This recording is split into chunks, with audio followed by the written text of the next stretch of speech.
அன்பின் இனிய வணக்கம் நண்பர்களே. தமிழ் மாரல் ஸ்டோரிக்காக நம்ம சேனலை கண்டிப்பா சப்ஸ்கிரைப் பண்ணிக்கோங்க.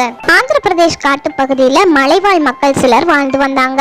அவங்க சந்தோஷமா சாப்பிட்டு அவங்களோட குலதெய்வமான நெருப்பு கோழியை வணங்கி வாழ்ந்து வந்தாங்க. இப்படியே சில காலம் போச்சு. கொஞ்ச நாள் கழிச்சு அவங்க இருக்கிற இடத்துல ஒரு ஃபேக்டரி ஒன்று கட்டிட்டு இருந்தாங்க.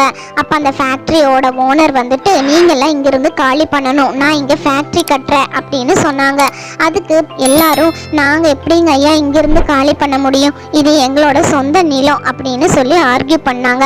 ஆனா அந்த ஓனர், என்னது சொந்த நிலமா, இந்த நிலத்தை நான் கவர்மெண்ட் கிட்ட இருந்து வாங்கியிருக்கேன் அப்படின்னு சொன்னாரு. ஐயா நீங்க என்னவோ சொல்றீங்க, எங்களுக்கு புரியல, ஆனா எங்களை காலி மட்டும் பண்ண சொல்லாதீங்க ஐயா அப்படின்னு எல்லாருமே கெஞ்சினாங்க. குழந்தைங்க கூட கெஞ்சிச்சு. ஆனாலும் அவரு மனசிலகாம, நீங்க காலி பண்றீங்களா இல்ல பொக்லிங் விட்டு உங்க வீடையெல்லாம் எடுக்கட்டா அப்படின்னு கேட்டாரு. அதுக்கப்புறமா, காலையில நீங்க காலி பண்ணிடணும் சரியா அப்படின்னு சொல்லிட்டு கிளம்பி போயிட்டாரு. அடுத்த நாள் காலையிலையும் ஆயிடுச்சு. அப்போ அந்த ஓனர் வந்து பார்த்தாரு, மக்கள் எல்லாரும் தங்களோட வழக்கமான வேலையில இருக்காங்களே, சரி இது வேலைக்கே ஆகாது, ஜேசிபியை கொண்டு வாங்க அப்படின்னு அவங்க வேலையாட்கள் கிட்ட சொல்லிட்டு ஜேசிபியை கொண்டு வந்து எல்லாம் இடிச்சாங்க. அந்த மலைவாழ் மக்கள் எல்லாரும் கதறினாங்க, ஐயா எங்க வீட்டை விட்டுருங்க ஐயா, ஐயா எங்க வீட்டை விட்டுருங்க ஐயா அப்படின்னு கதறினாங்க. அந்த கதறல் சத்தம் கூட அந்த ஓனர் காதுல விழுகவே இல்லை. சரி நம்மளுக்கு இந்த இடம் சொந்தம் இல்லையாட்டிருக்கு, வாங்க மலை பகுதிக்கு போலான்னு எல்லாரும் கிளம்பி குழந்தைகளை எல்லாம் கூப்பிட்டு போயிட்டாங்க. அப்போ அந்த மலைவாழ் மக்கள் எல்லாரும் குலதெய்வத்தை நினைச்சு, இப்படி பண்ணிட்டீங்களே சாமி அப்படின்னு அழுதாங்க. அப்போ அவங்க குலதெய்வமான நெருப்பு கோழி முன்னால வந்து தோன்றுச்சு. அப்போ என்ன ஆச்சுங்கிற விவரத்தை இவங்க எல்லாரும் சொல்ல போக, நெருப்பு கோழி ஒரு மாய நிஜ கோழியா மாறுச்சு. அதுக்கப்புறமா அவங்க குலதெய்வமான நெருப்பு கோழி, உங்க கதையெல்லாம் நான் கேட்டுட்டு தான் இருந்தேன், நீங்க கவலைப்படாதீங்க, உங்களுக்கு ஒரு மந்திர மாய முட்டை வீட்டை நான் உங்களுக்கு கொடுக்குறேன் அப்படின்னு சொல்லி தன்னோட சக்தியால ஒரு மாய மந்திர முட்டை வீட்டை கொடுத்தது. இதுல உங்களுக்கு எல்லா வசதியும் இருக்கும், எதுக்குமே கஷ்டப்பட வேண்டியதில்லை அப்படின்னு சொல்லிட்டு மாயமா மறைஞ்சு போச்சு. அதுக்கப்புறமா மலைவாழ் மக்கள் எல்லாருமே ரொம்ப சந்தோஷத்தோட, நம்ம குலதெய்வம் நம்மளுக்கு உதவி பண்ணிருச்சு அப்படின்னு ரொம்ப சந்தோஷப்பட்டாங்க. அதுக்கப்புறமா அந்த மாய மந்திர வீட்டுக்குள்ள போனாங்க. உள்ள போய் பார்த்தா அவங்க குலதெய்வம் நெருப்பு கோழி சொன்ன மாதிரியே அது வீடு இல்லை, நல்ல மாளிகை மாதிரி இருந்தது, எல்லா வசதியுமே இருந்தது. அங்க சாப்பிட்றதுக்கு சாப்பாடு, குழந்தைகளுக்கு படிக்கிறதுக்கு படிப்பு, எல்லா வசதியுமே இருந்ததுனால மலைவாழ் மக்கள் ரொம்ப சந்தோஷமா அவங்க வாழ்க்கையை கழிச்சாங்க.